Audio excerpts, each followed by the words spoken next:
Marilyn Monroe's life and tragic early death at the age of just 36 years old have been the source of much fascination. Most recently, on September 28, a fictional film of her life based on the novel of the same name, Blonde, has been released on Netflix. One intriguing element of the late Hollywood star's life was her supposed involvement with the then President of the United States, John F. Kennedy. A Netflix documentary, entitled The Mystery of Marilyn Monroe, The Unheard Tapes, has shed some light on this relationship, as well as the one she had with his brother and former Attorney General, Robert, known as Bobby. Journalist Anthony Summers spent a great deal of time speaking to those who worked with and knew Marilyn with his initial investigation beginning in 1982. The Pulitzer Prize-winning author was initially commissioned to carry out the work by the Daily Express when the case into Marilyn's death was reopened 20 years after the fateful night in August 1962. During his investigation, Mr. Summers garnered insight into Marilyn's entanglement with the Kennedy brothers, which has now been made public.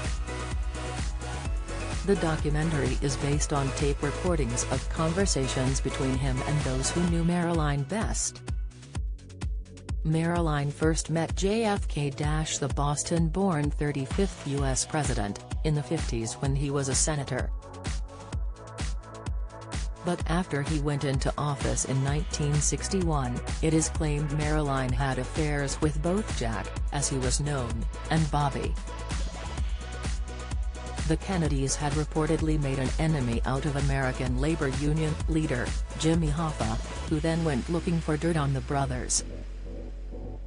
The documentary recounts how Mr. Hoffa hired a private investigator, Fred Otish, who organized for both where the Kennedys used to frequent in Malibu with the Hollywood star and Marilyn's home to be bugged.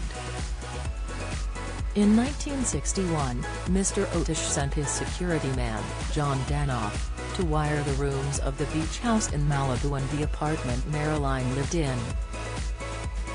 Mr. Otish, who is recorded speaking to Mr. Summers in the documentary, said, "The bugs were installed in the bedrooms and on the phones. And there were 4 bugs altogether installed out there. They were placed under carpets, in the chandeliers, and in the ceiling fixtures. You could wire a telephone 5 miles from the location." Through this spying, the alleged relationship between Marilyn and Jack was uncovered, with the president referring to the star by her first name, and she, in turn, calling him Prez. Mr. Summers then interviewed Mr. Danoff, who said, "The conversation that came across the receiver, it would fade in and fade out, music, people talking, and I'm then beginning to recognize the voices, the Bostonian accent and Marilyn Monroe. I heard the president call Marilyn Marilyn, and Marilyn calling the president Prez. Any conversations on the phone, some with Jack Kennedy, some with Bobby Kennedy, some with Monroe, some with other people. Arrangements for meetings, there were gonna be rendezvous with Jack Kennedy, Bobby Kennedy, and Monroe. So there were numerous tapes made on Marilyn and Jack at the beach house in the act of lovemaking." Mr. Danoff then told Mr. Summers that there was a transmitter in the bedroom which would record all the intimate sounds and cuddly talk. Mr. Summers was also told that Marilyn was visited by Bobby at her home many times, with there being more tapes made out of Bobby and Monroe than JFK and Monroe. An FBI file on Marilyn had been created as there were fears over her supposed connection with communism and her being a leftist, as she was described in FBI documents, with it being the Cold War at the time, Mr. Summers explained. FBI agents had been watching her, and Mr. Summers said she was seen as a volatile creature running to her psychiatrist, who chatted on the phone to all and sundry, making her exactly the wrong woman to be on terms with the president and the attorney general.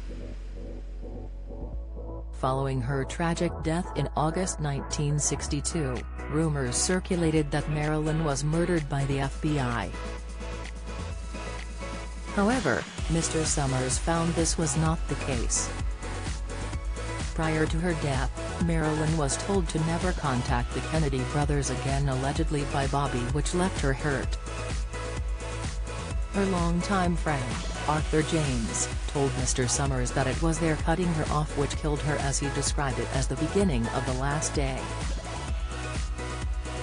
Mr. Otish told Mr. Summers that Bobby Kennedy had called her the night of her death and that they had an argument. Marilyn had, according to Mr. Otish, told Bobby to leave her alone and that she felt passed around and like a piece of meat. Marilyn died in August 1962 from probable suicide following an overdose.